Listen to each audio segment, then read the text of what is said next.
Joel Osteen is 61 years old. He's built a $500 million empire, filled a stadium every Sunday for 2 decades, and created the most watched religious broadcast in American history. But here's what nobody's talking about. Joel Osteen has a succession problem, and the man positioned to inherit it all might be the one person who never wanted it in the first place. His name is Jonathan Osteen. He's 30 years old, and everything we know about him suggests Lakewood Church is heading toward a crisis that could make Saddleback's collapse look like a minor inconvenience. Let me show you what I mean. In 2022, Rick Warren retired from Saddleback Church after 42 years. He'd built the 5th largest church in America, wrote one of the best-selling books of all time, had 2 decades to plan his exit. He handpicked his successor, trained him personally, and announced the transition with military precision.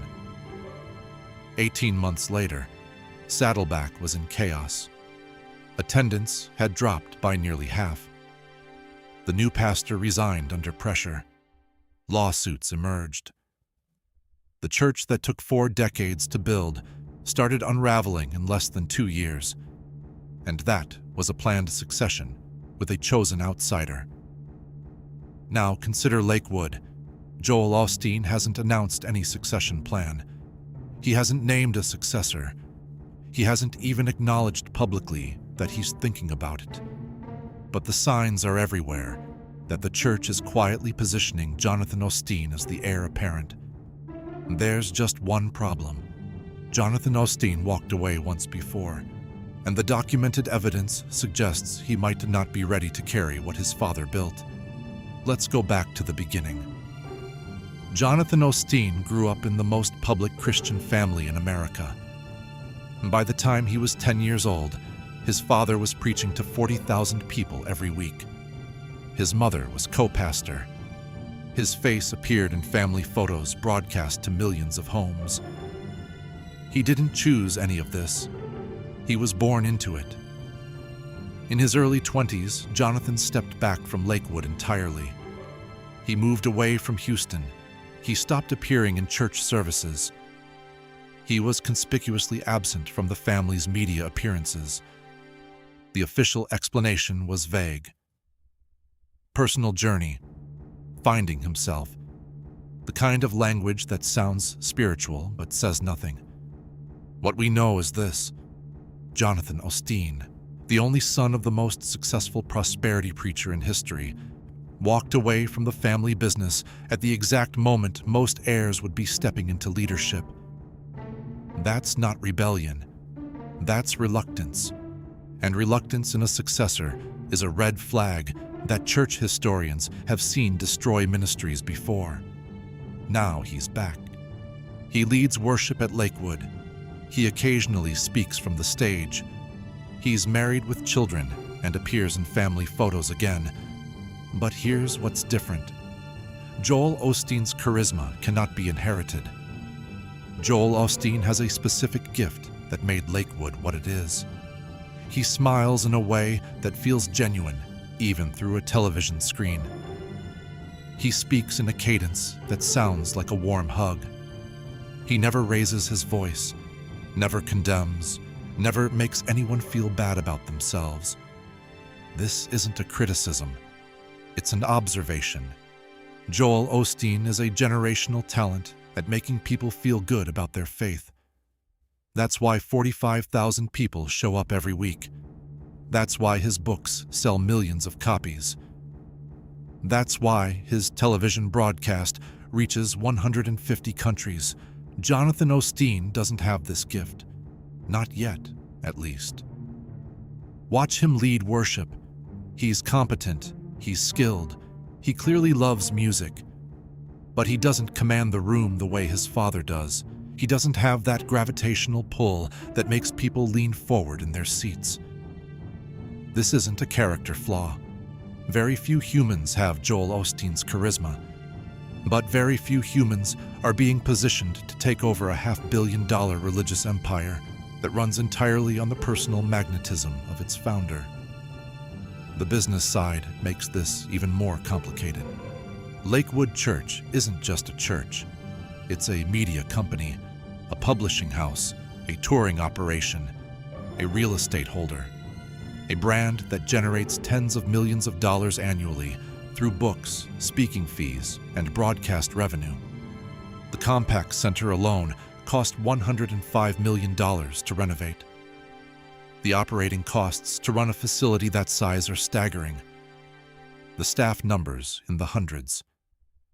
The production quality rivals network television. Joel Osteen reportedly earns around $55 to $70 million per year from his various endeavors. His personal net worth is estimated between $50 and $100 million. The church itself brings in around $120 million annually in donations. But here's the detail that doesn't get discussed. That donation number is directly tied to Joel's presence. Studies of megachurch giving patterns show that donations drop between 30 and 50% in the first 2 years after a founding pastor departs. Even when the transition is smooth. Even when the successor is chosen carefully. Do the math. If Lakewood's donations drop by 40% after Joel leaves, that's nearly $50 million a year in lost revenue. That's staff layoffs. That's production cuts. That's the beginning of a death spiral that's killed larger organizations. All of this depends on one man showing up every Sunday with that smile and that voice. What happens when he can't? We have a template for this. Jerry Falwell built Liberty University into a billion-dollar institution. His son, Jerry Falwell Jr., took over after his death. Within 15 years, the younger Falwell had resigned in disgrace amid scandals that damaged the school's reputation for years. Oral Roberts built a university and media empire. His son, Richard Roberts, took over. Within years, financial scandals and lawsuits nearly destroyed everything his father built. Jim Backer's son, Jay Backer, became a pastor, but he rejected prosperity theology entirely and now leads a progressive ministry that would be unrecognizable to his father's audience. The pattern is consistent. Megachurch founders build empires on personal charisma. Their children either lack the same gift, reject the theology, or buckle under pressures they never asked for. Jonathan Osteen fits this pattern uncomfortably well. He walked away once.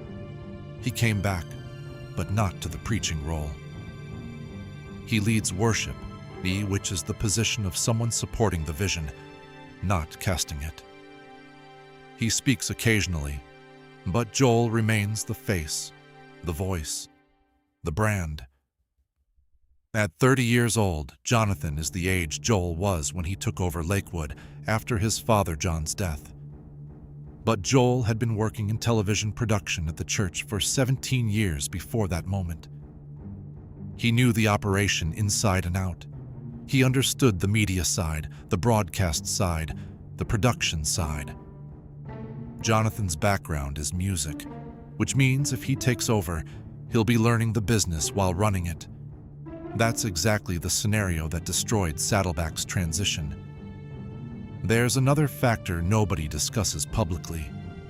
Lakewood's attendance has quietly plateaued. In the mid-2000s, Lakewood was growing explosively. The move to the Compaq Center was a statement of ambition. Joel was on every talk show, every bestseller list, every magazine cover. That growth has slowed. The arena still fills, but the explosive expansion has stopped. The demographic attending Lakewood is aging with its founder. Younger evangelicals are increasingly skeptical of prosperity theology. The cultural moment that created Joel Osteen's rise doesn't exist anymore. This means whoever takes over won't just be maintaining an empire. They'll be managing a decline. They'll need to reinvent the brand while honoring the legacy. They'll need to attract younger audiences while keeping older donors. They'll need to navigate a media landscape that's fundamentally different from the one Joel mastered. And they'll have to do it while social media documents every stumble in real time. When Joel Osteen took over in 1999, there was no Twitter, no YouTube, no Instagram. A new pastor could find his footing in relative privacy. A bad sermon was forgotten by Tuesday. A stumbled answer in an interview wasn't replayed 10 million times. Jonathan Osteen won't have that luxury. Every sermon will be clipped. Every awkward moment will be memed. Every comparison to his father will be broadcast to millions. We've seen what happens when pastors' kids grow up under that pressure. Some thrive, most don't. The ones who thrive usually have a clear calling, an undeniable gift, and a genuine desire to lead. Jonathan Osteen's documented history suggests reluctance, not calling, competence, not gift, obligation, not desire. That's not an insult. That's an observation based on what we can see. Jonathan Osteen has shown no public evidence he's prepared for this challenge. To be clear, this isn't personal. Jonathan Osteen might be a wonderful person. He might be a talented worship leader. He might be a devoted husband and father. But wonderful people fail at jobs they were never suited for. Talented musicians don't automatically become talented executives. Devoted family members sometimes crack under institutional pressure. The question isn't whether Jonathan Osteen is good. The question is whether Jonathan Osteen is ready. And everything we can document, he suggests the answer is no. Joel Osteen has options. He could bring in outside leadership, like Rick Warren tried. He could establish a board-led succession, like some megachurches have done. He could begin transitioning now, while he's still healthy and energetic.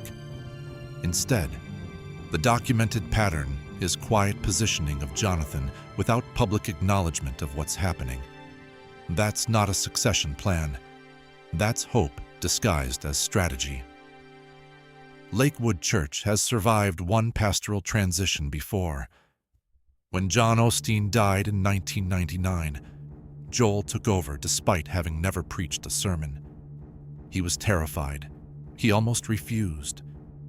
But he had something Jonathan doesn't have yet.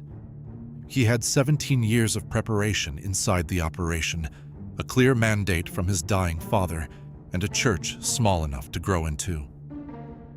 Jonathan would inherit a machine too large to learn on the job, an audience too demanding to forgive mistakes, a media environment too hostile to allow a learning curve. The documented facts are simple. The largest prosperity gospel ministry in America is led by a 61-year-old man with no public succession plan. His only son walked away once and returned to a supporting role. Every comparable transition in megachurch history has resulted in decline, scandal, or collapse. Some will say this is pessimistic. Some will say God will provide. Some will say Jonathan might surprise everyone. Maybe. Anything's possible. But here's what's not speculation. Rick Warren planned his succession for years. It still failed. Jerry Falwell's son had decades of experience. He still failed. Robert Schuller built the Crystal Cathedral, one of the most famous churches in America.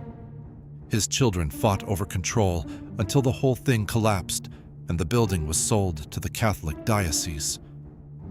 The pattern isn't occasional, it's nearly universal. Founder-led ministries rarely survive the founder. Lakewood Church might survive the next transition. Jonathan Osteen might grow into leadership that surprises everyone. Stranger things have happened. But if we're being honest about what the documented evidence shows, the empire Joel Osteen built has an expiration date. And it might be closer than anyone inside that stadium wants to admit. The question isn't whether Lakewood will change after Joel. The question is whether it will exist at all. And And based on everything we can document, the answer to that question depends entirely on a 30-year-old man who once walked away from all of it. That's the succession crisis nobody at Lakewood wants to talk about. But it's coming, whether they're ready or not.